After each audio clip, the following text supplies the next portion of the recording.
Hello, this is a review of A Hole in Your Head, which seems to be a documentary about modern trepanning, and which is, removing a part of your skull. For many reasons, they did it back in the Neolithic period a lot. Like 5 to 10% of the skulls we've dug up have some kind of hole surgically carved into their skull. Now, this documentary is about a more modern take on that, where people I think are using drills to drill maybe dime-sized holes into their head, and I'll be reviewing it. And so I'm also gonna be on live on Facebook. I'm gonna try to. Facebook really doesn't like it when I do these reviews on Facebook, but I'm just see how it goes. I'm probably gonna stop doing them on Facebook altogether and just move this whole thing to YouTube, depending on how this one goes. So let's see how it goes, and I hope that it goes well. But I watched the movie, and I don't cut it out. I don't censor it. I don't make any money off of it, and I review it with you, kind of make it my own. You know what I mean? Like at the point in which I use someone else's content after the addition of my music, my content, my music, my personality, everything that I add to it. Which I'll admit isn't much, but everything that I do add to it, it's definitely fair use. It's definitely my content. Uh, Facebook isn't the nicest about it, but we're gonna see how that goes. All right.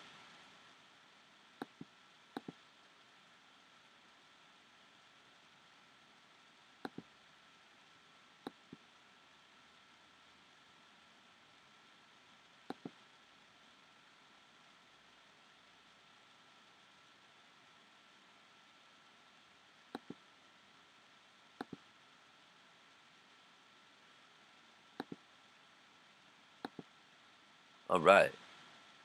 All right. I think I'm live. All right. So this is my review of a great documentary. It's called A Hole in Your Head.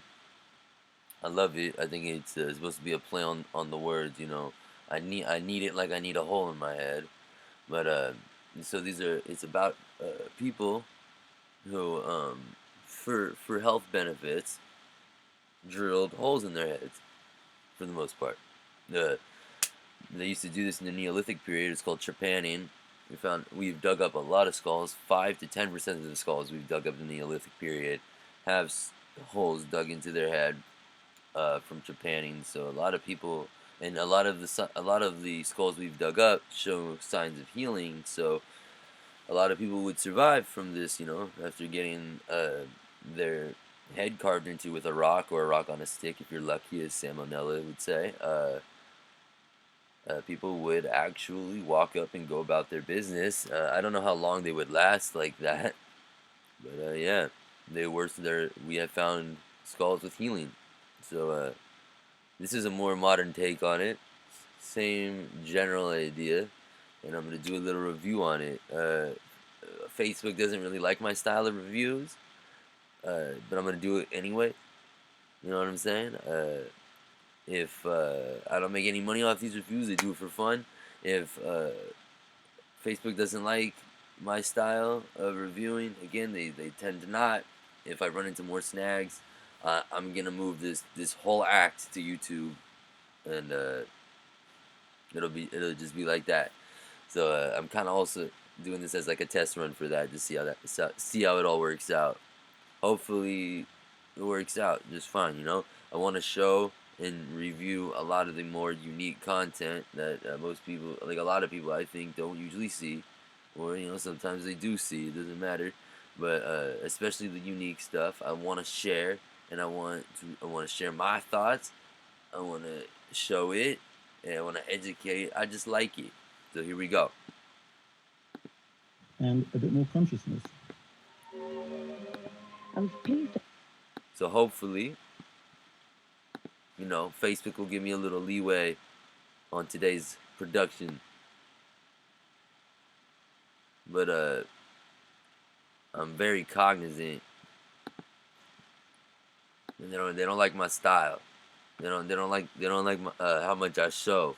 So I might have to move this whole act to YouTube if they keep messing with me. But I'm good. I'm good. As of now, we good. So we go.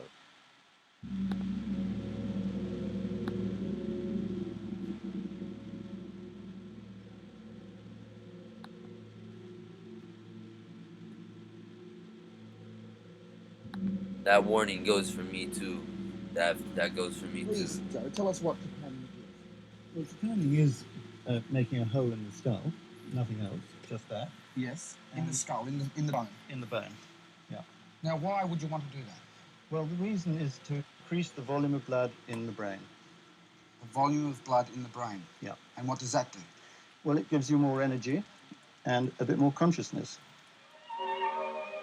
I was pleased that I decided to make a movie because it turned out a great help. The double function helping me to detach myself from the natural reluctance I felt to be subject to such a happening. Making the film was a sort of mantra. Now I just have to clean up and wait and see what happens.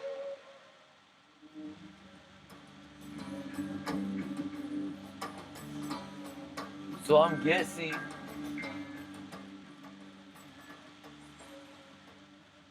guessing the woman we just saw just had it done.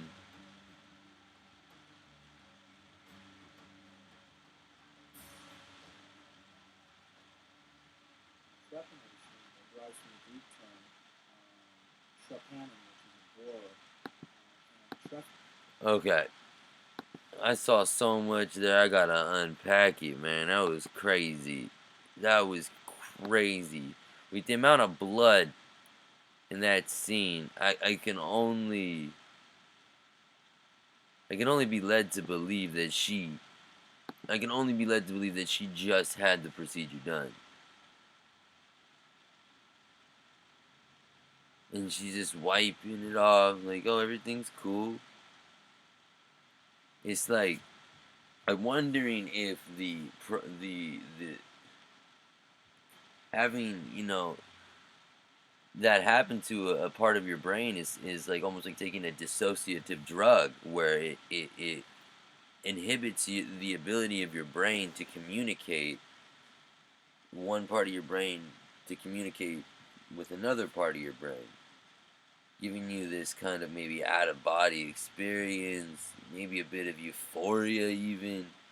Like, I'm wondering if that's some of what she's experiencing, looking so happily about what she's done to herself. She looks perfectly happy. That I decided to make a movie because it turned out a great help. The double function. And it sounds like she's one of the world's first vloggers, that she decided to make a movie about this whole experience as well. I find that quite interesting. You know what I mean? Like how somebody will make a movie about their transition. She made a movie about her trepanning. Helping me to detach myself from the natural reluctance I felt to be subject to such a happening. Making the film was a sort of mantra. Now I just have to clean up and wait and see what happens.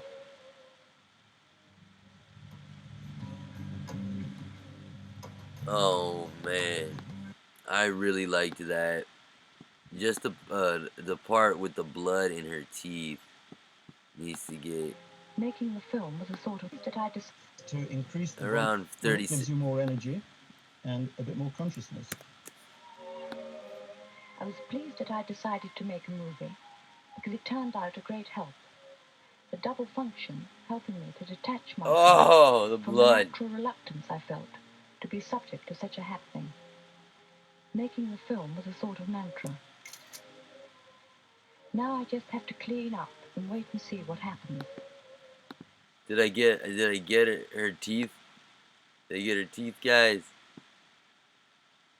That's what I want. So 58 seconds is where we get the really good tooth part. Helping me to detach myself from the natural reluctance I felt to be subject to such a happening. Making the film was a sort of mantra. Now You I know just what have to you know what clean it up is? and wait and see She what smiles happens. for a It moment. turned out a great help. The double function That's what I helping me want to too. detach myself from the natural reluctance I felt to be subject to such a happening. Making the film was a sort of mantra. That Now I just have to clean up and wait and see what that happens. smile.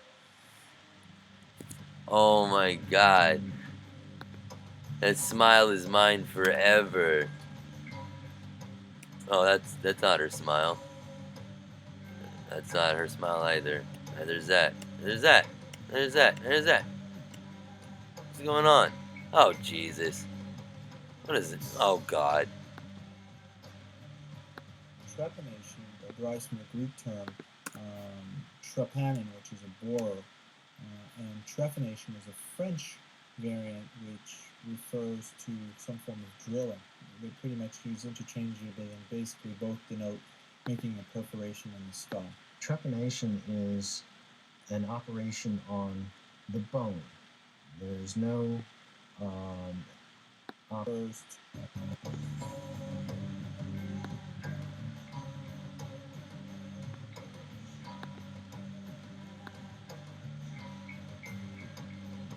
So it's small. The screen area is small, so I can do some derives from the Greek cool term stuff with it. trepanin, which is a borer, and trephination is a French variant which refers to some form of drilling. They're pretty much used interchangeably and basically both denote making a perforation in the skull. trepanation is an operation on the bone. There's no operative On the brain. procedure there on the brain. This isn't a lobotomy. This is not anything that's going to damage brain tissue when it's properly performed. It's very ancient. It's the oldest operation in history. It's been done since the Stone Age all over It the world. is our first Right up until surgery. the First World War, it was done commonly everywhere. In the First World War, they started brain surgery, lobotomy, and then very clever brain surgeons have been prodding around in the brain ever since then. Of course, they have to Japan first. Trepanations were done in many parts of the world. The oldest trepanations date to the Neolithic. It's around 8,000 years ago. Neolithic period. Those are in Europe. And the procedure became very widespread in Europe by 3000 BC. It was done in virtually every part of Western Europe. Greece, Rome, into the Near East, Libya, Algeria, and as far south as Kenya. Medical texts from China, as early as 3000 BC, describe China. trepanation. Trepanation in prehistoric times was pretty much the only form of surgery practiced in terms of. I don't know if they'll mention it, but there was a lot of Asian people. It was something done in Asian culture where people would trepan a small hole in their head, and they would put a candle in it, and they would actually have the candle lit in their head, and they would like walk around and like guide people in dark areas with a candle in their head, alive. In terms of major surgery, except for amputation. Amputation is the only other one that was practiced until fairly recent times when things like abdominal surgery and chest surgery were practiced. The majority of skulls are in Peru, and the collections in the United States all came from Peru. Unfortunately, with trepanation, you've got the person either healed or they died. There was not soon thereafter. So you can actually see, for example, in this one, almost the day these cuts were produced, this person died. Yeah. They're so fresh, and so without any kind of degeneration or ossification at all, calcification of any kind. Right. In some cases, you can see the marks of the operation very well. Like here, you can see very clearly where they were cutting through. And in the drilled skull, you can see very clearly also the individual drill marks. So it was something, it may have been a. Oh my God. You know, nobody's talking about the lack of anesthesia. Just saying. Bird bone and sand. We don't know what they were using, in fact. Some kind of bone or a metal tool and an abrasive. This would have taken a long time, if you can imagine. Some of the trepanations are very large, 3-4 inches in diameter, so exposing a very large part of the skull. And yet they healed. and they healed to an amazing degree. Some individuals were trephined as many as 7 times, each one done at a different time, each one showing healing. Our other evidence shows that the trephiners tended to avoid areas of the skull that are covered with muscle and tendons and would be difficult to cut through. Once you get down to the temporal areas, you have the temporalis It's a lot of muscle forehead. with a lot of blood supply and nerves, and it would be a very difficult place to operate. So this area appears the easiest for access, certainly. The earliest trephinations had a survival rate of about 40%, so more than half of the patients died shortly after the operation. Oh, By the time you get to the Inca Empire in the 14th and 16th century AD, you have survival rates of 75%, whoa. which is much better than Western medicine did until antiseptic techniques were popularized in the latter part of the last century. A lot of our Whoa. common ideas about how primitive cultures and prehistoric cultures function tend to be, we tend to infantilize them. We tend to make them think that they were far more primitive than they were. And I don't necessarily think they were extremely advanced or anything, but they practiced common sense and crafts, and medicinal crafts were part of what they did. And I learned to give them credit for developing such a practical way of dealing with this. In the 4th century BC, This is a- Hippocrates described the surgery in great detail. This is a very, very interesting. Yeah, man. Like I wouldn't hazard to like write all of this off as primitive surgery, akin to mutilation. Like this, like rooting around.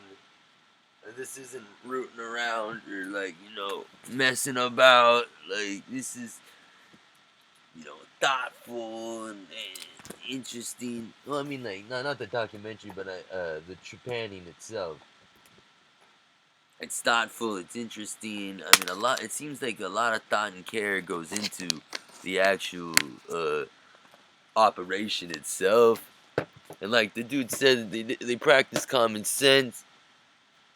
You know what I mean? So they knew if a lot of people was dying, it probably wasn't the greatest thing to keep doing. They made sure to get that, what do you call that? The survival rate up a little bit, you know what I'm saying? And that was it. Well, let me hear about is it Socrates or Hippocrates? And then Celsus, the Roman physician. In the latter part of the last century. Function tend to be, we tend to infantilize them. We tend to make them think that they were far more primitive than they were. And I don't necessarily think they were extremely advanced or anything, but they practiced common sense and crafts, and medicinal crafts were part of what they did. And I learned to give them credit for developing such a practical way of dealing with this. In the I'm 4th learning now. century BC, Hippocrates described the surgery in great detail. And then Celsus, the Roman physician writing around the time of Christ, described the procedure, and it was Celsus' procedure that was done throughout the Middle Ages, even until this century. The technique of Celsus was used. So this is a very ancient procedure. There are some scattered reports up until the last century of people doing trephination in isolated towns. Ancient, in man. I Peru mean, and this Bolivia. is the surgery of the And times of unfortunately, no one has Christ. been able to actually confirm those. The But there are surgeries- some the eyewitness surgeries accounts of from the 1890s of traditional healers doing trephinations and people who had survived them. So somewhere, who knows, hiding out there in the Andes, there may still be someone who knows how to do one.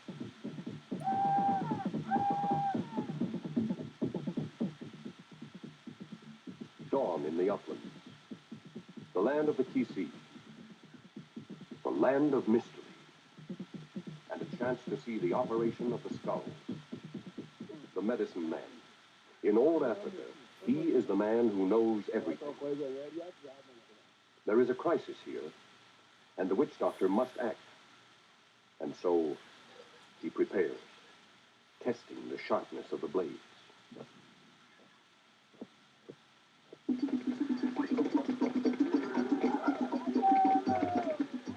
All night long, the preparations continue. The preparations of the body, of the mind, and of the soul. The time is at hand. The preparations are nearing completion. green, hairy leaves are used as swabs. These leaves are poisonous if taken internally, but considered to have great healing power. The operation is about to begin. No anesthesia here. Oh! No hypnosis. Only the psychosomatic belief and faith in one man, the witch doctor. Opening of the cranial cavity is the most delicate of operations. After 3.5 hours, the patient is tired. She is given something to drink, some water.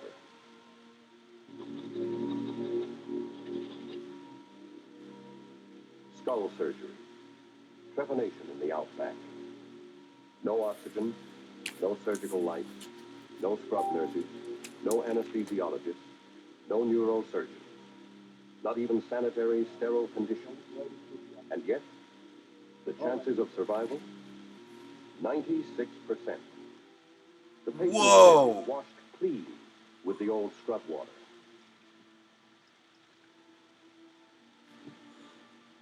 Warthog fat is used as a dressing. What condition is the operation directed against? Anything from cancer of the brain to simple headache.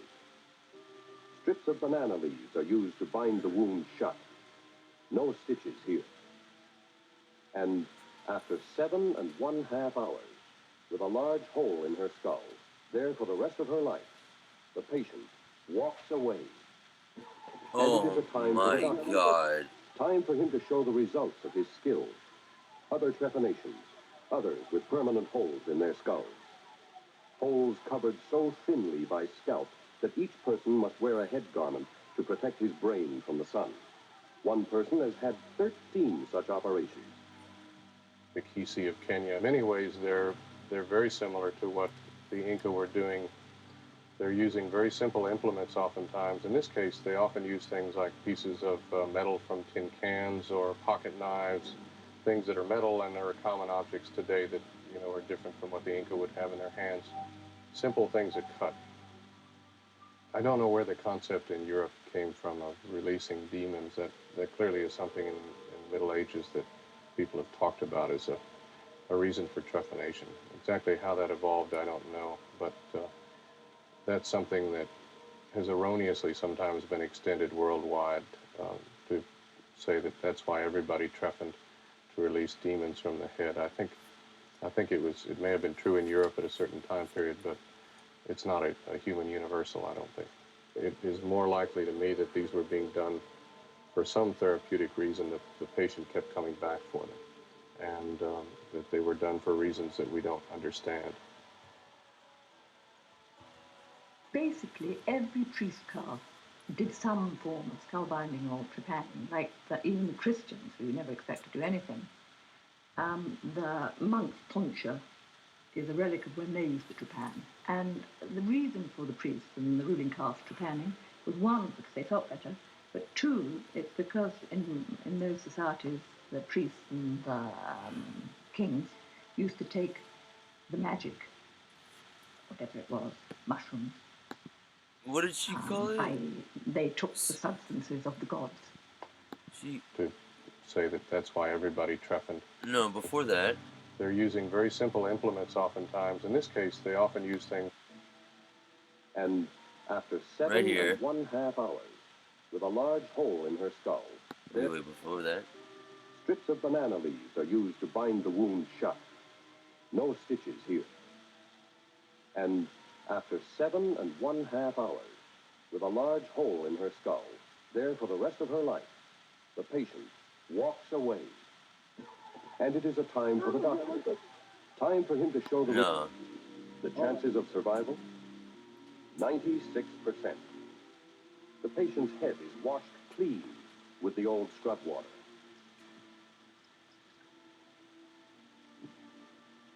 Warthog fat is used as a dressing. No. Before What this. condition is the skull surgery? Right here. Trepanation in the outback. Skull surgery, trepanation in the outback. That's right. And Skull From there surgery, on up to modern trepanation in times, the have been outback. trepanning all over the world, not just in Europe, everywhere. And why the contemporary primitives are still doing it. This is a painting of Bruegel, another old Dutch painter, and this person is most interesting. He has been trepanned, and you can see an owl on his chair. The owl means his wisdom has come back. This one shows another trepanation clinic. They're putting a bandage around his head. He's finished, and this is the rondel from his head. Did he say primitive And this patient is tied to contemporaries? the chair, Europe, everywhere. And why the contemporary primitives are still doing it. Oh my This is god, a I painting see of him with Bruegel, one. another old Dutch painter, and this person is most interesting. He has been trepanned, and you can see an owl on his chair. The owl means his wisdom has come back. This one shows another trepanation clinic. They're putting a bandage around his head. He's finished, and this is the rondel from his head. And this patient is tied to the chair, so you can see here two trepanation, one after the other. This is a picture of Hieronymus Bosch. If I translate the letters into English, they say, "Master, cut the stone quickly. My name is Flipped Out Cat." So it means, I'm flipped out. Please cut the stone to cure my insanity. Because he was done to cure insanity throughout the world, and migraine, those negative things of humanity, that got it a bad name. It became associated with insanity. People would say, I need that like I need a hole in the head, meaning it's the worst of all the possible things you can have. And that's because all the people who had holes in their head had been insane. Bart Hughes was the Okay. first person who knowingly made a hole in his skull to restore the intracranial pulse pressure. When I met him, I mean, the first thing that struck me about him was, well, he's the sanest man I've ever met. Very impressed with Bart. He's a genius, and he's actually the only genius I know. Very interesting to listen to on almost any scientific, biological subject. I've studied medicine in order to become a scientific discoverer. That would be That's spelled what I am. primitive, right? And I wanted, in the first place, to discover how to cure psychosis. Psychosis. And I found it can be cured by skull trepanation. Then I found more. I found skull trepanation gets you high. Skull Still, trepanation I've gets you high. always had a Now great we're getting fun into the meat skull of things. Almost any scientific. And who knows? cut the stone to cure my things in this. They took the substances of the gods. More likely to me that these were that they were done for reasons that we don't understand. Basically, every priest caste did some form of skull binding or trepanning, like even the Christians, who never expect to do anything. The monk's tonsure is a relic of when they used to trepan. And the reason for the priests and the ruling caste trepanning was, one, because they felt better, but two, it's because in those societies, the priests and the kings used to take the magic, whatever it was, mushrooms. Really? So back. They took the substances of the gods. And it was found out that the people who had been trepanned were less inclined to flip out, freak out, when they came off the gods' mixture. So that's why it became a kind of inbuilt thing that the priest caste was trepanned.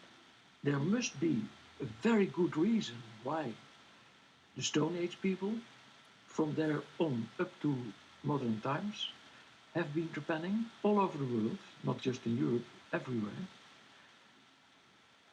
And why the contemporary primitives are still doing it.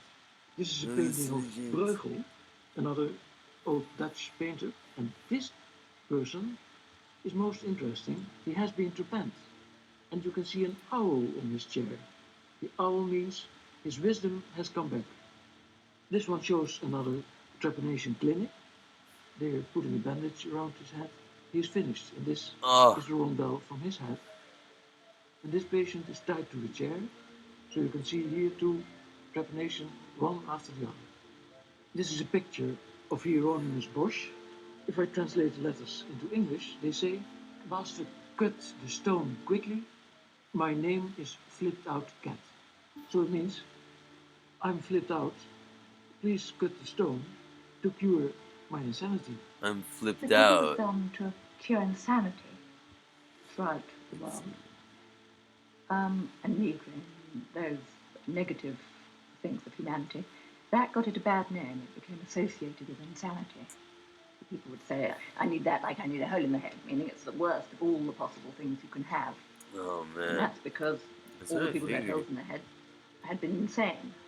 Bart Hughes was the first person who knowingly made a hole in his skull to restore the intracranial pulse pressure. When I met him, I mean, the first thing that struck me about him was, well, he's the sanest man I've ever met. Very impressed with Bart. He's a genius, and he's actually the only genius I know. Very interesting to listen to on almost any scientific. Yeah, I want to hear about how biological you get high off of I studied trepanning from medicine him. in order to become a scientific discoverer, and that's what I am. And I wanted, in the first place, to discover how to cure psychosis. I can't believe And I found drilling a chemical hole fluid in your head by makes you skull feel good. trepanation. Then I found I really, this is gonna be crazy. That drilling a hole in your head can cause pleasure. That is gonna flip me out. more. I found If that's true, you're gonna need to trepan me because the master will need to cut the stone quickly because I will be flipped out. To quote the crazy movie. skull trepanation gets you high.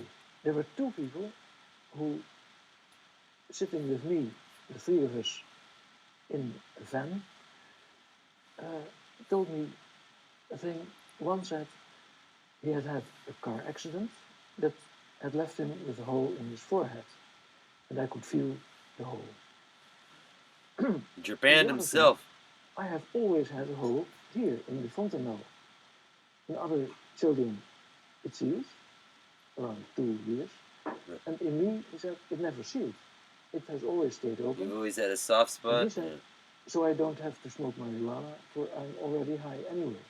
And the other one said, all right, it's correct what he says, but I also have the hole here, and I still smoke marijuana because it gets me still a little higher than just a hole. How many people that you know of? I got a hole in my head and I smoke. Double high. I'm just guessing about 20 people. I can't believe this. Press the perforator against the skull.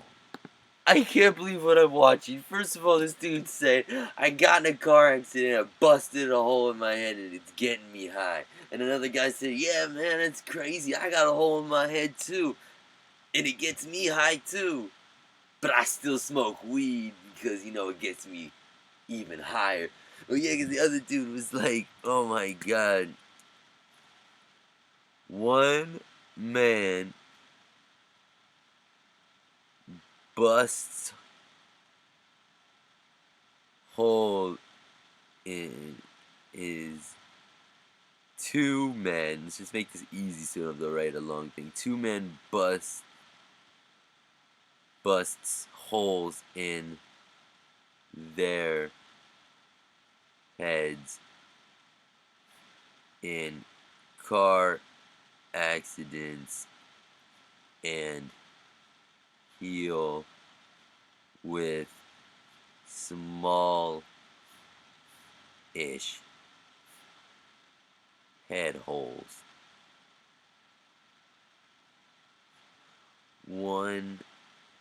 Both report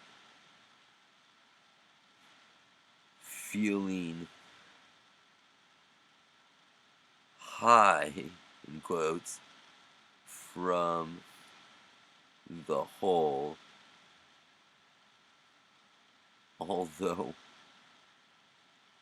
only one smokes weed because one man is high enough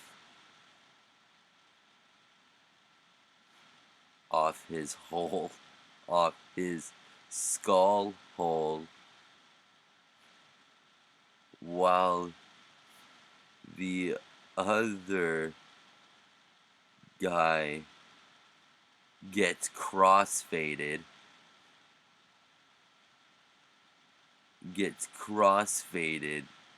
on skull hole and weed. That is something I would have never expected me writing down in my journal. This has been a weird notes for this one. Manually rotate the Hudson snap lock on the driver until the perforator is in the engaged position. Oh, Jesus Christ. Hold the assembled Don't perforator perforate in it. the driver perpendicular to the skull. Now apply power, maintaining constant but controlled pressure while drilling. I decided that I did want the permanent method of increasing my brain blood volume, No. known as trepanation.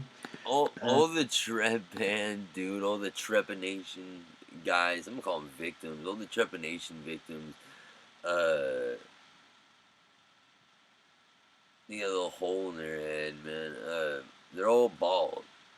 I gotta say, and one, I bet it's gonna shorten their lifespan, and two, I've one, a feeling it's gonna shorten their lifespan, and two, I have a feeling that if they were to get in a fight, that their head would be weaker there. Like, what if I punch dude right there? Wouldn't his head, like, crack open hella bad? Like it's gotta be weaker there. And I began studying the operative procedure and gathering together Hopefully. the instruments that I would need to Do it be yourself? able to do this on myself. And I started off by trimming the hair back. I had hair at that time, actually. I had some hair. I should say I had a full head of hair. A very small patch was shaving my hair that much, and just here, for vanity's sake, so I could cover it with a hair grip afterwards. The very important thing was that we bandaged all the hair around. It was very important. Sterilization is the most important thing. I made a T-shaped It's your incision brain, you know, you want a brain right infection? here on my forehead, horizontal and then a vertical. Just a little cross cut, which just opens up by itself because of the tension of the fluid in the area. So you're left with a neat little hole. And I had a shield over my Really? brow here. Oh, let me hear that guy so one that- more time. He said he was left with a neat little hole because it wanted to bust out anyway. I should say I had a full head Oh, of I hair. went back A very too small far. patch was shaving my hair that much, and just here, for vanity's sake, so I could cover it with a hair grip afterwards. The very important thing was that we The bandaged beautiful all the Aussie hair got Japan. around. It was very Man, you important. talked her into it, you Sterilization freak. is the most important thing. I made a T-shaped incision right here on my forehead, horizontal and then a vertical. Just a little cross cut, which just opens up by itself because of the tension of the fluid in the area. So you're left Oh, with a neat little hole. And I had a shield over my brow here, so that there wasn't any blood dripping in my eyes to obscure my vision. Okay, so I pulled the flaps of skin back and inserted a fairly sharp pointed bit to get a pilot hole started in the skull bone. I was trepanned in March 1995 I can't believe that. in a hospital in Cairo. I might have considered trepanning myself, but Amanda was quite keen to try and get it done medically. Now, I used the method of a Good on him, man. electric-powered flexible shaft drill to do my operation, which I had hung up above my head in a comfortable position so that I could reach up and hold that drill bit handle comfortably, and also You look just into a kinda, mirror. like, And I practiced this Brought the drill down. placement and whatever on So is this like a table drill that he's like underneath? That's like it's like coming down on him, or is this? Did he literally like put like a hand drill above him and it like? What if the drill was static and he had to go like this up into it? What if you went like this? You're like, all right.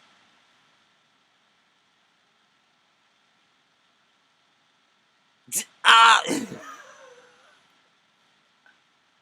But he's bringing it down on his ass like, ah! Oh man, there's no good way to do it. What is this, piece man? of bone previously. In my case, I started with the hand trepan and progressed, which is a lot easier than electric, especially doing it yourself. It's like trying to uncork a bottle from inside it. I went ahead using the sequence of drill bits, a pilot drill, a larger, faster cutting drill through the first layer of bone into the spongy inner bone. It feels as though you come through the skull much sooner than you have, because the middle of the bone is actually very soft, and that's a real shock because you don't expect it to come so soon. And then as I got through to the bottom of that, I shifted to a much smaller, blunter drill. This is the drill which fitted perfectly through the little hole. The drilling is probably the shortest part of the actual operation. He drilled a rather small hole, and then he broke around the edges. And actually you know the second you're through because then there's no resistance. But I knew the drill was harmless, and I wanted to know how it feels if you push the drill inside this fire. Well, you don't feel it. Inside is no more feeling. So you can push it in, and the smooth point of it doesn't do any damage. Where did you have the hole? Just here. No. That was just because I was looking in the mirror, so it was the easiest place to do it. It's not necessarily the best place, but the median line is the best place because that's where there's less blood, because it's where the arteries of the final smallest twigs have gone up each side. What is a sufficient size? Well, 6 millimeters is sufficient. I don't know what the smallest size would be, whether a bigger hole makes you higher, or, honestly, all of those things are very interesting. Maybe 2 holes better than 1. I don't think so. It's the restoration of something you had once Hey before. man, maybe this is. And that is. Maybe when you this were is a child, what I you had- need. Maybe this is what we all need. Maybe we all just need to trepan ourselves. Maybe that's what's going on. Fuck all these SSRIs and all these crazy drugs, man. We need to just be high. I want to be like this guy, just leg crossed, chillaxing, like I'm high off the hole in my head. I drilled a hole right here. And now, no issues.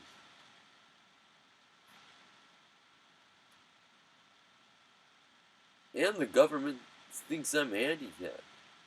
Great parking. I mean, Jesus Christ.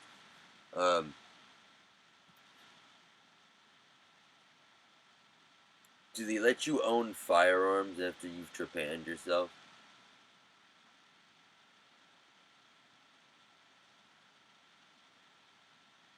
What?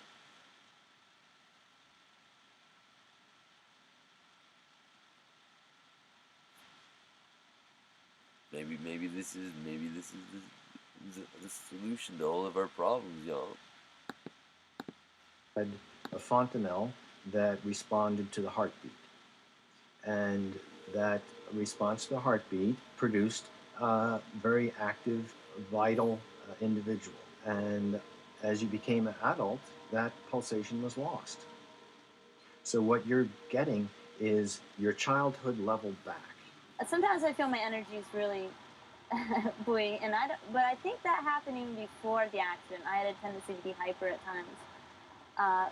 But when I run now, I've had some of my best running really recently, like that I've had in years, like since I've been 18, I'd say, or 20.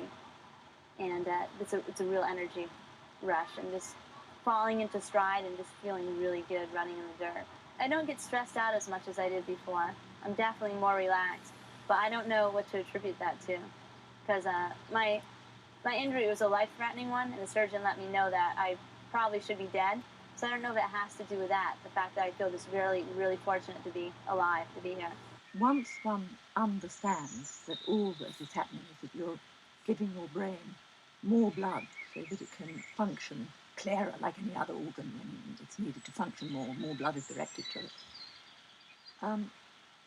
It puts it all on a completely different workaday level.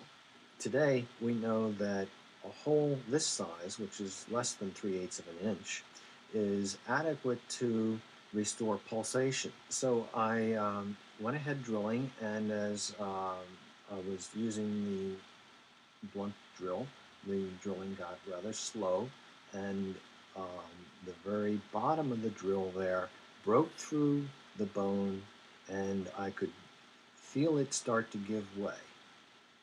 At which point I knew that I had penetrated through the bone and it was time to stop the drilling. It was a very, very quick operation. I couldn't quite believe it was over. I do remember actually a terrific feeling of sort of delicious sort of cold shower. I did it in the middle of the night, and that was a success. It was finished in half an hour. Only it took me 4 hours to get the blood off the walls. I hadn't counted on the electric drill making a fountain of blood that went on the ceiling. I hadn't counted on that. That was the one thing I hadn't counted on, but that happened. I withdrew the drill. The newly restored pulsation blasted that blood that accumulated up there into a spout coming out of my forehead. And for a moment I freaked. I thought, oh no, I've cut into an artery. And it was a very strange moment. Oh no, I done fucked myself I up. completed the operation. I was elated from that, but then I had a horror reaction there for a moment. And then Oh I no. heard gurgling and Oh no, I drilled a hole in my head and blood squirting out.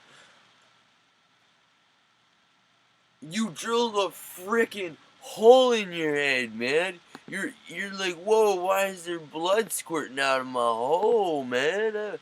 Just all I did was drill a little one, my dome piece. What is... I can't believe it, man. I can't believe people ever survived, ever, these... You mean, no, I know about the human body's, ability to survive, but, Jesus, man, I mean, like, through some serious trauma.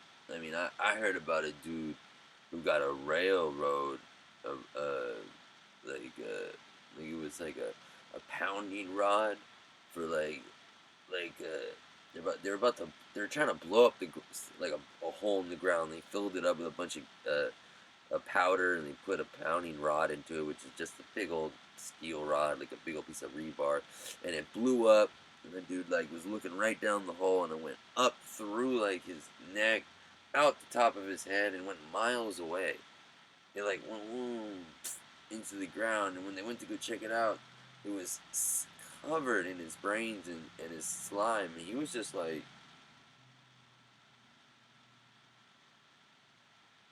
and he was okay. He died a couple years after that, though. But I mean, it was like, wow, you know. And I've seen a lot of people survive being shot in the head.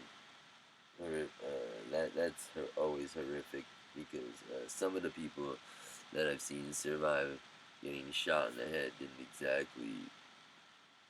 really look the same after. It's kind of like, it's disfiguring. That's what I'm looking for. But I feel like this dude's just a meme level joke to be like, and blood started squirting out. And I freaked. It's like, what? And you're freaking out now? Throughout this whole process, you've been cutting into your head, peeling scalp back, blood's been coming down, you've been funneling it away from your eyes, and you freak when blood starts squirting out of the hole you made? Like, I would have just probably put my hand on it. I probably would have just went like, whoop. But I mean, I figured if you make a hole in your body, blood will start squirting out of that hole. I mean, that's just kind of like, I don't know, I don't want to say common sense, but that's just kind of like the sense that my mind makes is you make a hole in your body, and out of that hole will become blood will squirt, blood will ooze. Gurgling in my skull as the new Oh, equilibrium of brain blood volume and brain water adjusted itself. It was very quick, a terrifying ordeal, but it was quick, and I didn't painless. It was numbed first, and then he went through his tear. Immediately he got through. He thought he'd got through just before actually getting point. And something, although I wished and longed for him to have got through, I was unsure. And Joe came and checked, and no, he wasn't through. So my God, the drill had to start up again. And then a few seconds later, I knew he'd got through. And it was like the wings of a butterfly or something. Or somebody had switched a tiny switch inside me, and suddenly it felt as though things were moving again, like they should be. You know, just like this, moving again. And then I thought, well, as I'm an artist, and as one doesn't seem to be able to get any serious media cover, I'll make a film of it. Although I show this film of my own trepanation, I am not in favour of self-trepanation. I think it should be done by the medical profession. I show the film now in the hope that it may attract the attention of some doctor, able and willing to start the essential research into the subject, without which it will not become an accepted practice available on the national health to anyone who wants it. And maybe as art is a complete non-entity in the modern world, it's just a financial game, not a function which carries great psychic truths that used to in the old days. Oh my God. I'll make a film, and maybe with that I can help wear down the taboo against knowledge. I don't want to recommend anybody to do it themselves. I mean, I really don't think that's a sensible thing. Anybody who's listening to what I'm saying, don't go off and get a drill and think you can do it yourself without really studying it very, very carefully and asking someone who knows or whatever. I mean, it's not a sensible thing to do. What you should do is go and find a doctor to do it for you. I studied medicine at Amsterdam University, which is here. I did the final exam and I was refused. They have a tactic to say no to you, even if your marks are high. And I didn't feel like repeating it because the next time they would refuse me again. They refused me because I had been in the publicity about marijuana and about the third eye. I had learned of Freud that people need something to become sharp. Freud sniffed cocaine, and he was punished by nose cancer.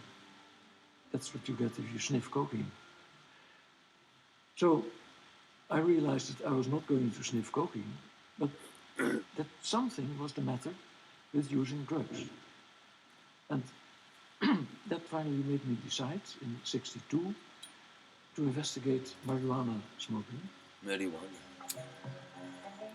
Most people at that time, in that period, were using drugs to increase their brain blood volume, to expand their consciousness, and they were doing it in a kind of willy-nilly way with very variable results. Some people were having good experiences and some people were having bad.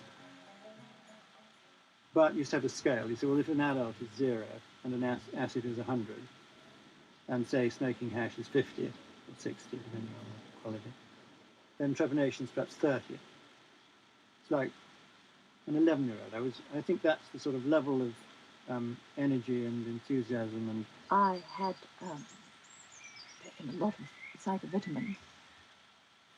I found that one couldn't really use them as a working tool for life. But they were more a trip to the fun fair. Now, the mechanism of brain blood volume had come to my mind after marijuana smoking, standing on the head by an American who told me it got him high. And then I decided I had to go to prison to have scientific circumstances every day the same. When man stood upright, he obviously got immense advantages of sight and movement of the hands and everything in the monkey ape stood upright. But then the disadvantage was that gravity pulled the blood out of the brain. So I stood on my head. And then they rushed into the cell, the officials of the prison, and they said, no, that is not allowed here. So I wasn't allowed to stand on my head anymore and gave up the investigations. But I knew already that it did get you slowly a little high. I think there's a kind of urge to get high, to expand the consciousness.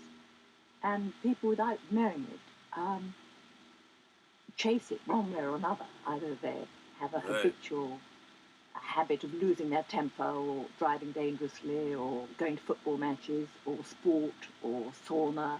I worked out a way of first sucking the blood as much as I could from the abdomen to the lungs, in the lungs, and then, while keeping the abdomen constricted,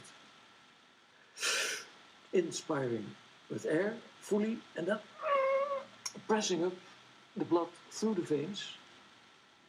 There are no valves in the veins between the lungs and the brain. I knew that from anatomy. You have to know that, for otherwise it's no use if there are valves, but there aren't. So you can, from the lungs, push the blood up into the brain.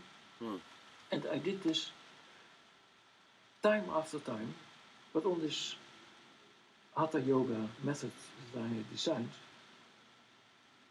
It didn't work out until the third day, and halfway the day, suddenly I felt as if corks from bottles were squeezed out. I felt pop, pop, pop, pop at 6 different places, all at the same time. And after that, I felt a hot feeling at the skin of the back. And this feeling is described in yoga books, old yoga books, as Kundalini, the hot snake at the back. At the same moment, I started laughing and I was top high.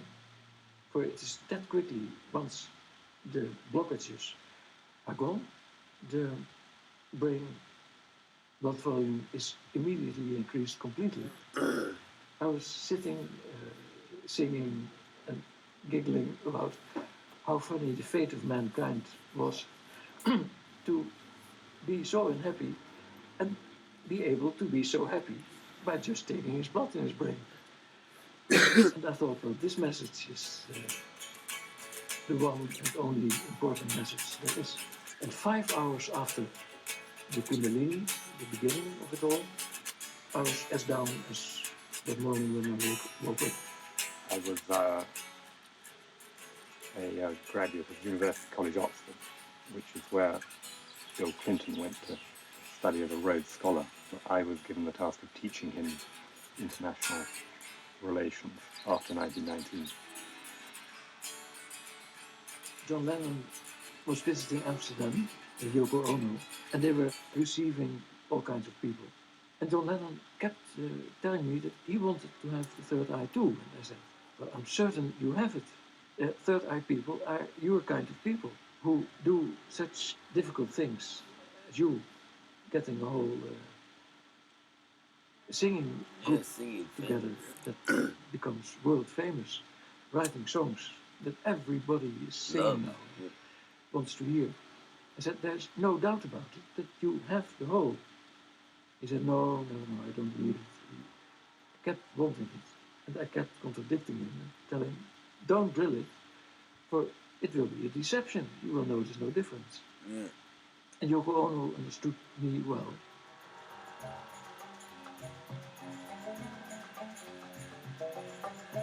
Lon said, your friends are getting the Japan, and I said, well, what is it? He said, you know.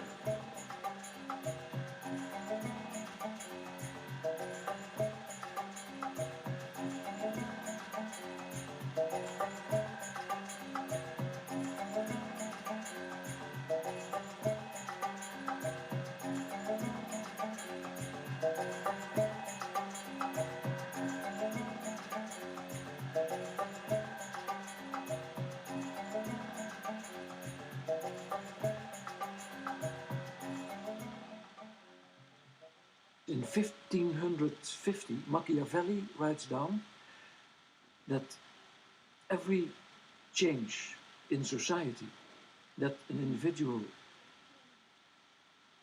pushes forward meets with a gigantic rejection by society, which threatens his life and makes it very difficult to bring about, because of the authorities in society that have not brought about those changes themselves.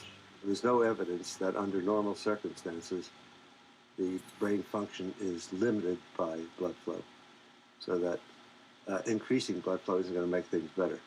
There is a very tight control of blood flow through the brain. It's directly related to the metabolism of the brain, or the energy the brain needs, and it's very tightly regulated. If the flow goes below a certain level, you suffer. If it goes above a certain level, you suffer. Blood flow to the brain is kept pretty constant, no matter what the status is of the skull. Does removing that piece of the skull result in a decrease in brain blood volume? Temporarily, it might, yeah, it might. But it would reach a new steady state where it would restore. In other words, unless the You would return to homeostasis. Space under the scalp just kept swelling. Sooner or later, the pressure there is going to come back to normal, because you can't keep increasing the volume of spinal fluid under the skin. You have a big bulge. There are mechanisms that help control blood pressure and so on in the brain, uniquely to the brain, that other organs don't have. The brain is quite sophisticated in that way, so that when you're ill or you're injured, your body's basically designed to preserve your brain's function, and will That's right. When you're knocked out, it wants you to fall. When you get knocked out in a fight, you go to lay down, because when you're supine, as they call it, or laying down horizontally, which is supine. When you're supine or prone, which is on your stomach, or supine on your back, it's easier for your the blood, since you're level, the blood goes to your brain much easier. Instead of when you're standing up in a fighting position, you're standing, the blood can't get to your brain. But if your body forces you to lay down, that's why the body just kind of goes limp, and like when you get knocked out, it just goes limp, because your body wants to get blood into your brain again quickly, and so to do that, it puts you either horizontal so that the blood flow can go evenly throughout the body and into your brain, or dip your head down, like you see someone get knocked out standing up, and their entire torso, waist to the top, to their head will dip down while their legs are still standing them up, and then they'll slowly kind of fall down like that, and that's to bring blood back to the brain.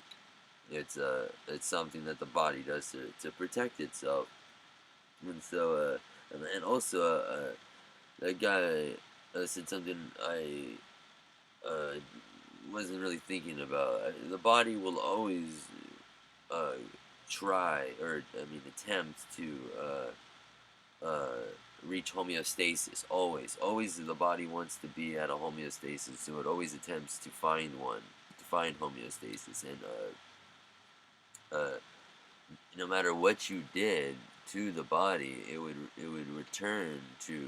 find its homeostasis again, and it would return to that. And so maybe for a moment you can increase blood flow to your brain, which is what sumatriptan does, which is one of the alkaloids in psilocybin mushrooms that opens up the blood vessels in your brain and helps with depression. It helps with migraines and headaches. Pretty much, sumatriptan has been isolated from the psilocin mushroom to treat migraines. It's a pretty common treatment for migraines nowadays. It's really good. And with taking magic mushrooms by themselves would treat your migraines, and vasodilators to your brain, they cause highs. Even things like caffeine, they dilate the blood vessels in your brain. Alcohol dilates the blood vessels in your brain, and I think it's a vasoconstrictor in some cases, however, but any vasodilator would probably achieve the feeling that these guys are talking about. You know, the Japanners are going for, and also when you drill a hole in your head, like when you go through like a piercing and you live through it, I feel like, you know, you feel like, even if it's like a piercing or a tattoo, you feel like you've been through something, or if you had like a near death experience and you live through it, you feel really good. And then, like, they're not only having these near death experiences, but they're doing it to themselves. So it's probably this huge rush of euphoria to be able to do this very hard and difficult medical procedure to yourself successfully at home. You know, you see all the blood and all of this stuff, and then it even comes with a high. It comes with so you got the high of, oh, I did this successfully, but then you also have the high of the increased blood flow, which many drugs will do and give you a euphoria. And so I'm understanding this. I feel a little better. Will sacrifice other parts of the body in order to maintain the oxygen and glucose supply to the brain. Right. It will go from a certain level to about 10% more of consumption. But the blood flow is only regional changes. You see? So there's no, it cannot go very high. If you increase the blood volume more than the normal flow, you will start stressing the function of the system. The point of the hole is not to make the brain surface larger or anything like that. The point of the hole is so that the membranes which surround the brain can expand on the heartbeat. Because in order to have pulsation, it has to be against an elastic and expandable surface. The brain membrane can expand on the heartbeat and thereby give pulse pressure to the contents if there is anything moving outward. The easiest way to get a picture of expanded consciousness through increased brain blood volume is through understanding about the vasoconstricting properties of all drugs which get you high. If the veins are constricted, you have the same amount of blood going up through the arteries into these very flimsy little capillaries, which are very expandable. Less is coming out through the veins, so the capillaries expand. The capillaries. And there are a lot of... I'm guessing that's his way of saying capillaries. Capillaries, a lot of veins in the brain, a lot of cells, and that's happening all over. So the brain gets flooded with blood. In the baby, I mean, this one here, you can feel it here, the fontanelle, where the plates... Don't squish your baby's soft spot, you evil When punk. you finish growing at the end of growth, all the sutures have sealed together, and the skull becomes a completely rigid case of bone around the brain. So the brain, as an organ, can't pulsate on the heartbeat. Now, and the reason for making a hole is to allow it to pulsate again. Unless, of course, you had an atopic skull. There are a percentage of skulls known as metopic, where the sutures don't seal. 10% in Amsterdam of people, the frontal suture does not seal. And Huh. they have found on many graveyards all over the world that if an archive was present, then the open frontal sutures belonged to burgmasters, doctors, notaries, generals, captains of industry, but always to the top class and never to the bottom class, the lowest workers. We know very precisely what happens, what to holes that you make in the head, because probably I think in terms of trepanation, there's more trepanation now in the last 50 years than has ever been done before, because first of all, there are many more people. Secondly, the techniques have evolved now so that people have neurosurgery. There was no neurosurgery 100 years ago. So now there are so many people, we know exactly what happens to them. We know the effects of these. And one thing we know for sure is that we don't suddenly have saints and savants developing from this procedure. Theoretically, if one is able to constantly change the perfusion to the brain, then you might have some changes in neuronal activity, some enhancement. I guess theoretically it's possible. But the whole problem in the theory that has been proposed by the trephinators has been The is that trepanators. any changes would not, if one had a transient change,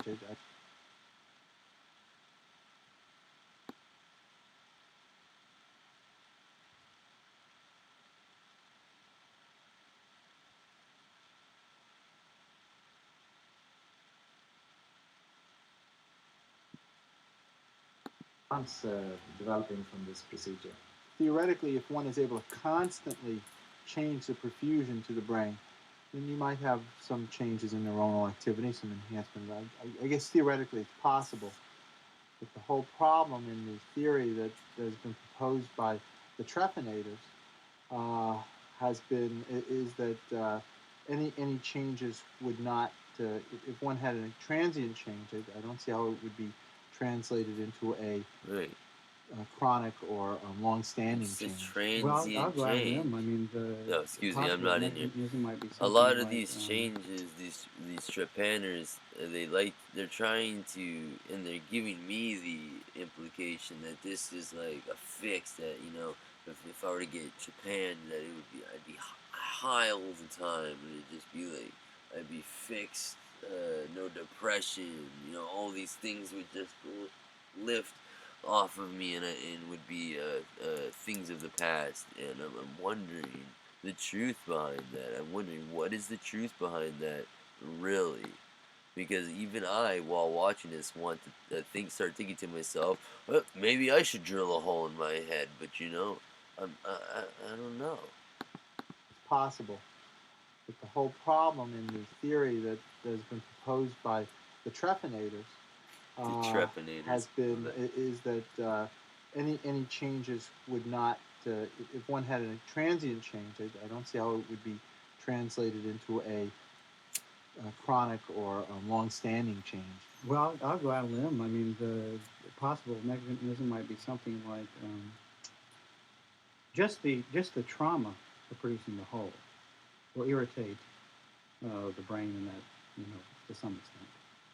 It'll cause probably some regional swelling and irritation or something like that.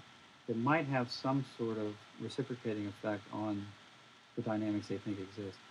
But it's not that easy to produce significant changes in CSF flow or blood flow, especially when you don't ever do anything to the blood. Cerebrospinal fluid You don't flow? actually somehow intervene in the system that's supposed to change or whatever. I don't know how you could even speculate there would be one. It would be interesting to do research on it. I'm sure there'll be lots of volunteers. I've got lots of volunteers, you know, who would be Japan to be subjects in the research program. If someone would just do it. I want it done. They might as well study on me. I'm a fairly normal person.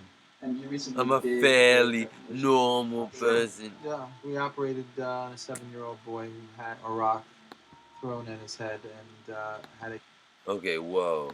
Before we talk about the 7-year-old kid and the rock that got thrown in his head, it's very sad. I just wanted to make a joke before we talk about the sad stuff about that guy. I mean, that was so funny. I'm a supposed to change or whatever. I don't know how you could even speculate there would be. He said, one. I'm a It would be totally interesting. relatively research. normal I'm sure person. there'll be lots of volunteers. I've got lots of volunteers, you know, who would be Japan to be subjects in the research program. If someone would just do it. I want it done. They might as well study on me. I'm a fairly normal person. And you recently did a trepanation operation? Sure.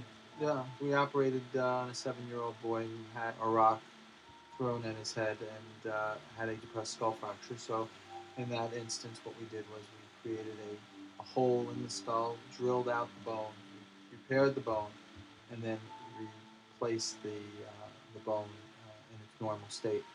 This is a modern-day drill bit that we use for creating burr holes or trephinations. The drill itself actually has a little mechanism within it where once the skull is perforated through both its tables, it stops automatically so that the brain, in covering the brain, isn't injured. Here's a skull where a hole has been made through both the inner and outer tables, and then once it's gone through, it just turns but no longer cuts. There's a great need for a genius from Caltech or MIT to take up the subject of electroplasmiography, which is measurement of blood pulsation, intracranial pulse pressure inside the skull through some electrical means without opening the skull.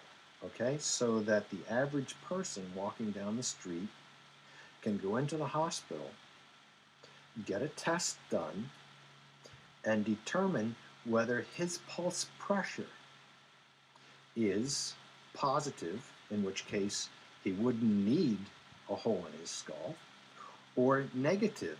If it's a research project on human subjects, it has to pass a board of review or IRB, they call it Intramural Research Board.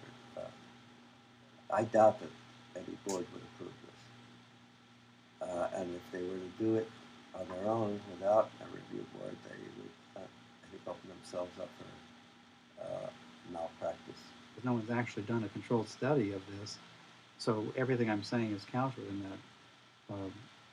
I can't imagine a controlled study being done. I mean, it's hard enough to get more innocuous things, approved for that kind of human research. We've been trying to develop a It's better true. way of looking at brain movements in the living person. And I was a guinea pig myself. For 3 hours, I was in an MRI scanner while they made a movie of my brain pulsations. And I have no holes in my skull other than the normal ones for my eyes and my spinal cord coming out, the normal holes. And there is a pulsation because, first of all, there's all these fluids surrounding the brain, and there's this big hole at the bottom. And what you see is the brain is pulsating and is moving in and out of that hole. So there's pulsation, distinct, measurable. You can see the whole brain pulsating like not as much as the heart pulsates, but it's pulsating. We've done research where we make openings in animal skulls to experimentally study head injury.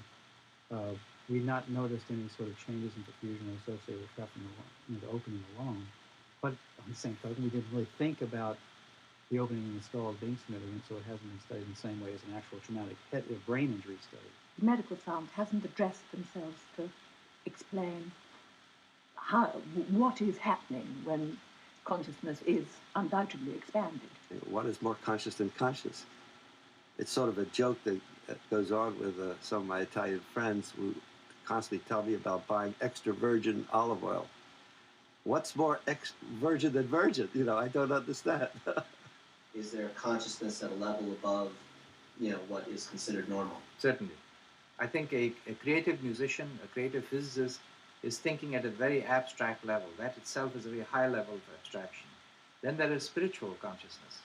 And this is a very interesting field because, That's right. we have It's no not like extra conscious. objective documentation of it, but you have a lot of You're just anecdotal high. and historical experiences that have been written by, for example, the philosopher Buber.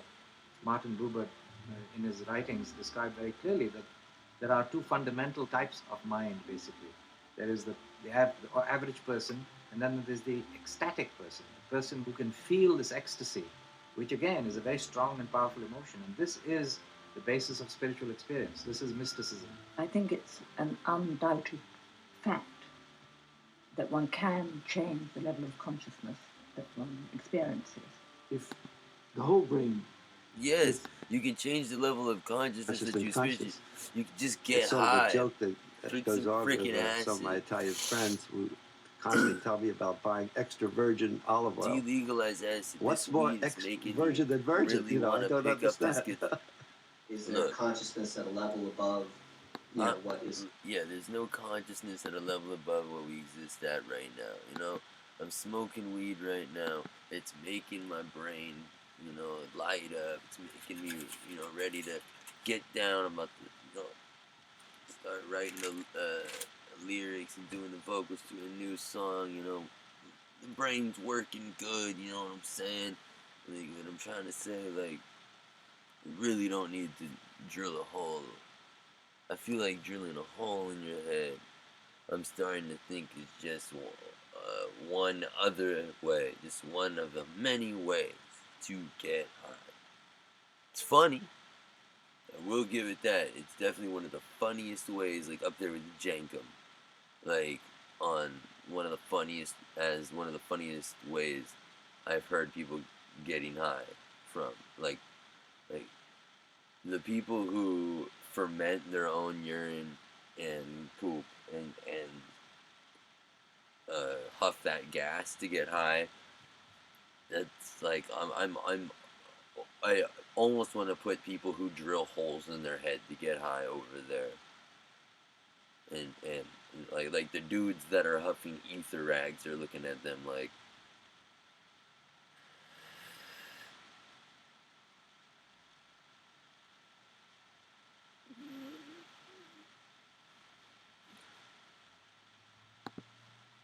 what is considered normal. Certainly. I think a creative musician, a creative physicist, is thinking at a very abstract level. That itself is a very high level of abstraction. Then there is spiritual consciousness. And this is a very interesting field because, we have no objective documentation of it, but you have a lot of anecdotal and historical experiences that have been written by, for example, the philosopher Buber.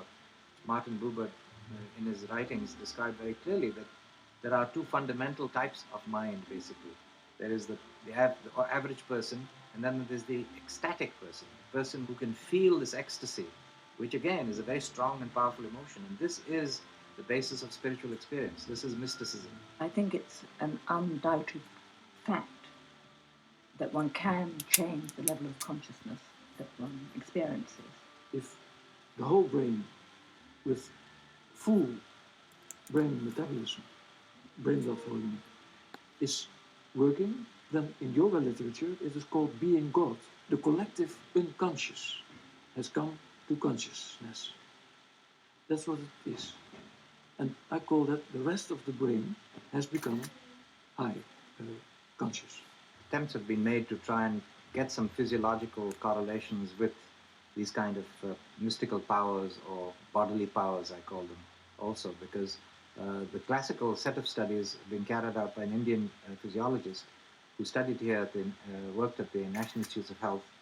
He went back to India and was able to get yogis who were expert in suspended animation. They could live in a small grave, basically, that was dug for them, and they would survive for up to a week with no food, no water, and no more air other than what was given to them. You know, you can alter your bodily functions and reduce the metabolic rate quite remarkably, slowing the pulse, dropping the blood pressure, dropping the temperature, increasing the temperature. And this has been done and has been documented also with a lot of biofeedback work. But in terms of a chemical correlation with consciousness at a higher level, there have been no studies done that have shown anything. People have attempted, but one of the problems is that this is an area which is at the boundaries of science. Scientists usually tackle problems, what are called well-defined problems. There are very few people who will go off at a tangent and try and discover something totally new.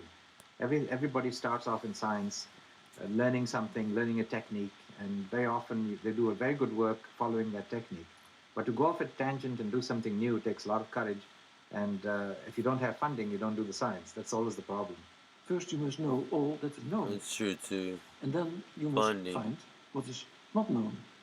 And then you must decide what is important to sort out yourself. Well, take Pavlov. He, long ago, had one aim, to cure insanity. He found a cure, and the cure was giving the dogs food with hash in it and amphetamine. No way. Scientific evidence that this is an actual has medical. I think as doctors, the first promise that we make is to do no harm to people, and so I think we have to be terribly careful about anything which isn't really proven. I only would ask doctors that they add something to their practice called trepanation on demand. Continue practicing medicine. You guys are doing a great job. We're a healthier world than we've ever been before. But please, let this opportunity be available. I consider it the function of the profession, the medical profession, the brain surgeons to do the operation. But before he can start doing that, it must be scientifically verified by the profession. They should be studied carefully to see whether this is true or not. Because, you know, if you believe something and you do it, you follow that belief, you will always, as long as your belief is maintained, you will feel the benefit of that belief. If you believe that putting straws of a certain color through your earlobes, that you will relieve all pain, it will relieve all pain for you. I'm open to the possibility that these changes could be due to some physiological change, my change in attitude, my greater acceptance. However, I don't know because I don't have a test case. Absolutely crucial to have some kind of a control mechanism for these subjective judgments, because those are your dependent measures. So if somebody says, okay, my memory's better, my memory's worse, we test them. Those things are subject to their own behavior and attention and belief that what they took was an effective substance.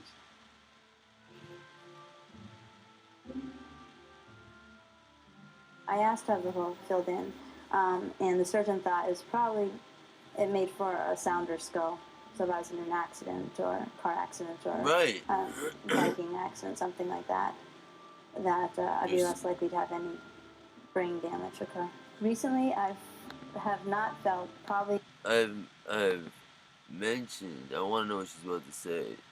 Like if she's felt like literally now that the hole's gone, that she feels not as energetic anymore.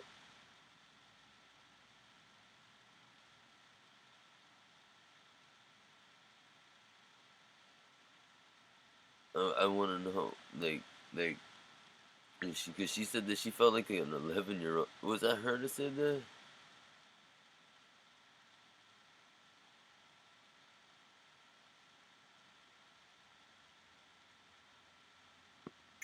I don't know if it was her who said that, but someone said they feel like an 11-year-old. I think it might have been the guy, actually. Probably as euphoric or as full of energy. I feel more fortunate on a steadier level, although I do have creative spurts, especially in my writing. I'd say recently, You feel the though, same I way. have been Not a little better. probably a little more stressed. For a while, I remember I wasn't. I was pretty carefree. I don't know if that had to do with the fact that maybe being alive has the joy of that has worn off a little bit, or the freshness of like, wow, I just survived something really badly has worn off a little bit. And I'm more back into the humdrum of everyday life. What is the I think evidence that's that there probably is an it. improved performance other than this, what they say they feel? Right, but the fact that they aim calmness, whether that's delusional or not, still doesn't deny that they have this and they also have, But that could be delusional. They may feel calm because they did something to themselves that they thought should make them feel calm, so they feel calm. The placebo That's effect is what I known. It's think. about 30%. So it's a big. That's why all drugs have to be tested beyond the placebo effect. If it's a placebo effect, I recommend it. Yeah. To address the point of the placebo, I think the fact that when we thought Joe had got through it, and the fact that one didn't notice any difference, and then we had got through, one did notice a difference. I think that shows that it's not placebo. If I had It's gone not to a trouble placebo with that, effect. I have a whole I'm lot sure more. that when the hole is made at that time, it does get you high. I'm sure, but I don't think that it stays like you stay feeling good. I think that's what we're getting from the other girl who had the hole in her head, and then said it made her feel good, but then now she just feels okay. Got her hole filled back up, and she says, I feel okay. No, saying, and then little Benzazel, and the what's it called? I am not for a second denying the fact that it probably does get you really high for a moment when you drill the hole in your head and the blood will come, whatever. I'm sure that there's some crazy feeling that they feel, but it's just like it's just like any old way to get high. It's transient. It's transient. It's momentary. It's acute. You know what I mean?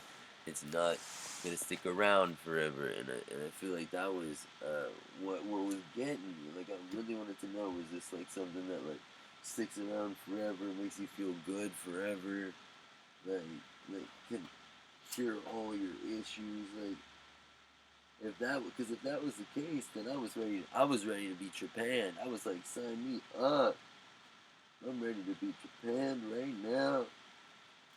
Japan, me in Japan. You know what I'm saying?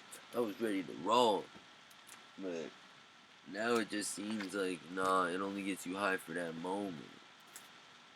Like, you know, like old drugs. It gets you high, but for that moment, and then after that, it wears off like old drugs. And so, I'm thinking that maybe Japan ain't the way.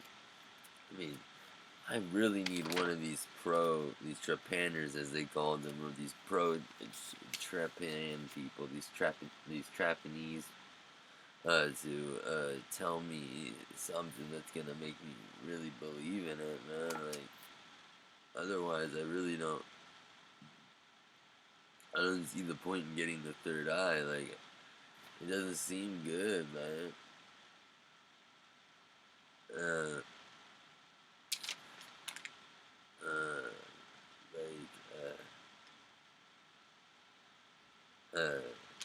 I don't know how many different ways they can say it, but like I said, it seems like a transient. It seems like a transient pleasure. It doesn't seem like it's gonna completely change your life. So.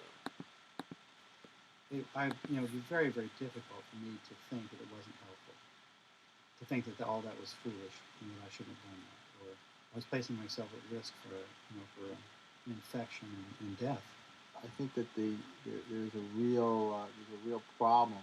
I think there may be serious, underlying psychological problems in these individuals, and they definitely should be evaluated. They all have a common background of drug taking, and so with that kind of background, there is a certain mindset of what you expect to happen when you do something like this.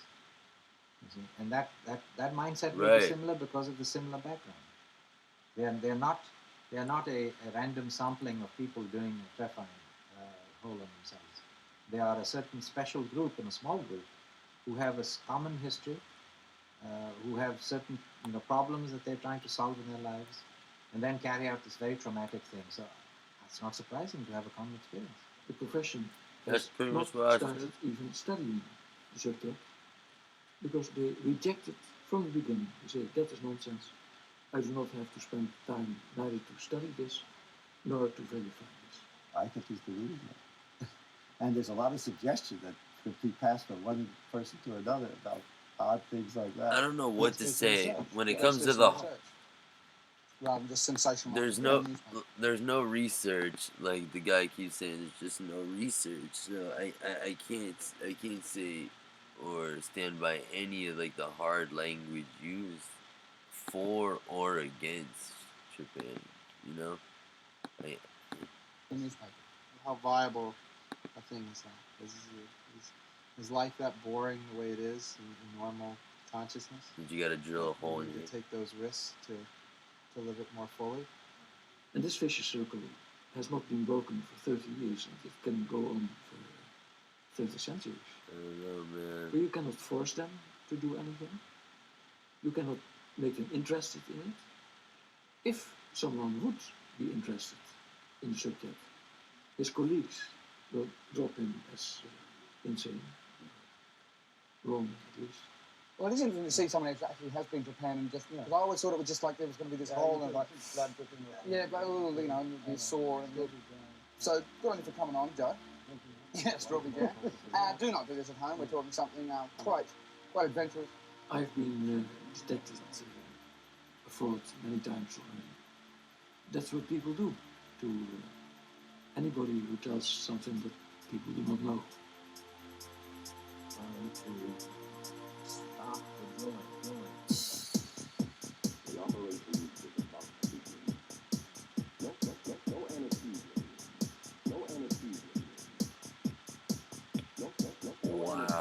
The credits are hilarious.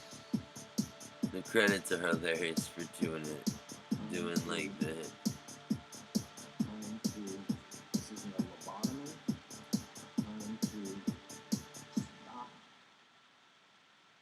Wow.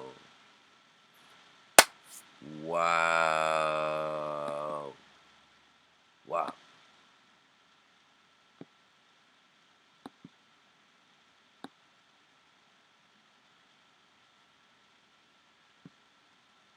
Thank you so much for that one. That was amazing. Mad Dog Productions. Like that was crazy. Whoever made that, dude. Like, there wasn't a lot of information. This name, I mean, we got the director's name. We got that. We're good on that. But other than that, all I saw was Mad Dog Productions, man.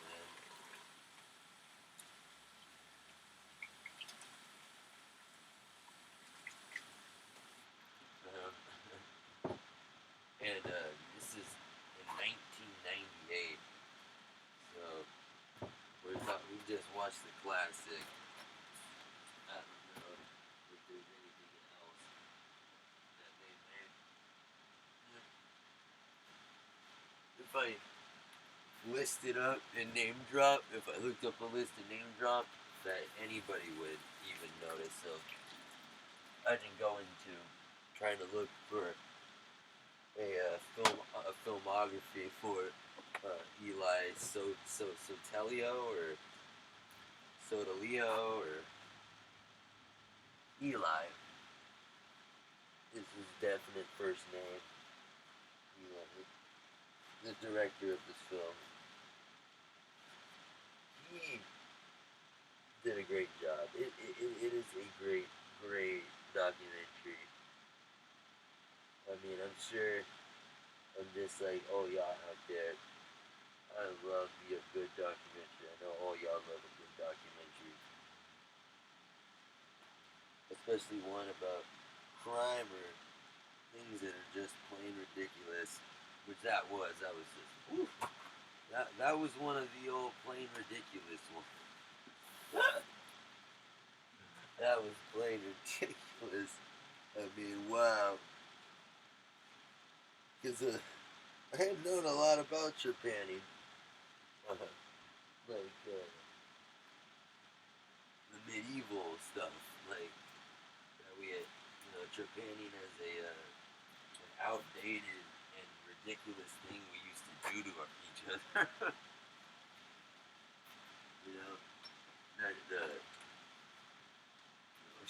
Shamans and sharp rocks would, oh my god, the shamans and sharp rocks would trepan a lot of people in the Neolithic period. I knew that was a thing. I knew all of that, but I did not know about this great word that I learned. I wrote it down. These contemporary primitives. Contemporary primitives, man. That are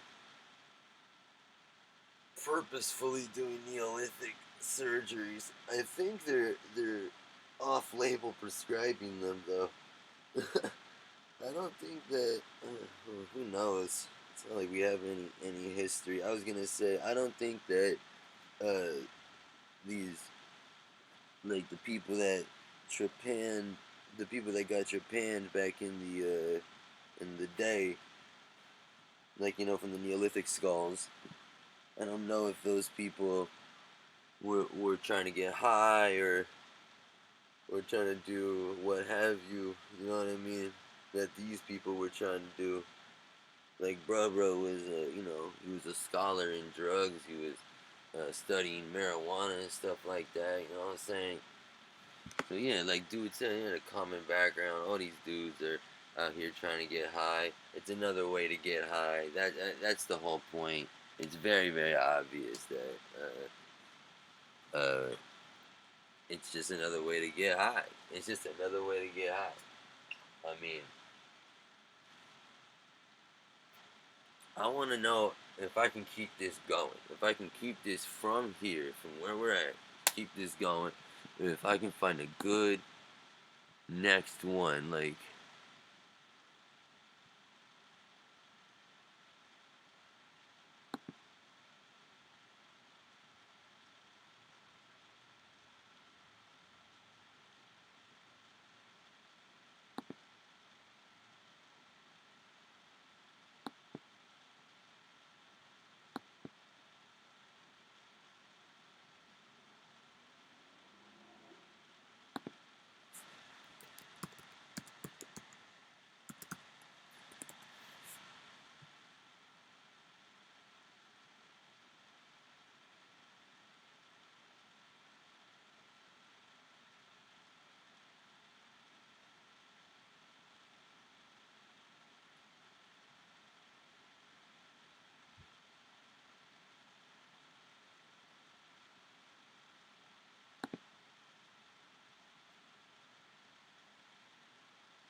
Huh.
Huh.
So, like...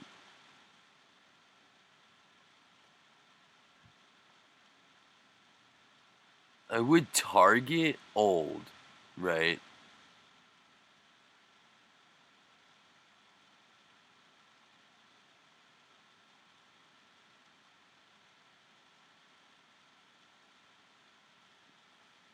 But also cool looking, you know? And my comic shop documentary has got me pretty interested. And also...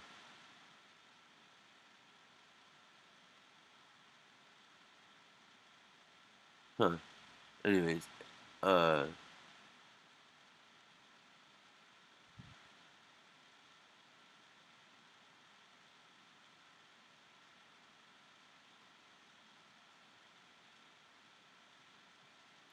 whoa. Wonder if his little girlfriend, if you know what I mean, was in that. But where is it now? I lost the one that I thought was cool.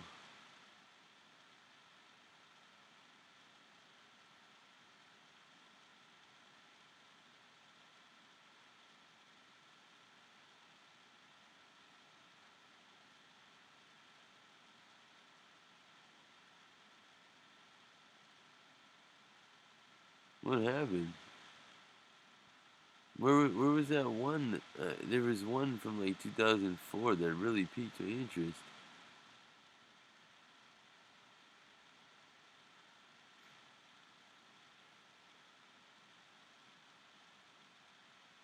It wasn't this one.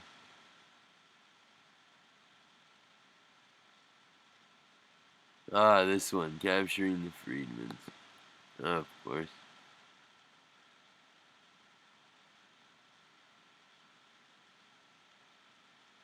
Here we go. That's the next one. That's the next one. You gotta tune in the next one. Yeah.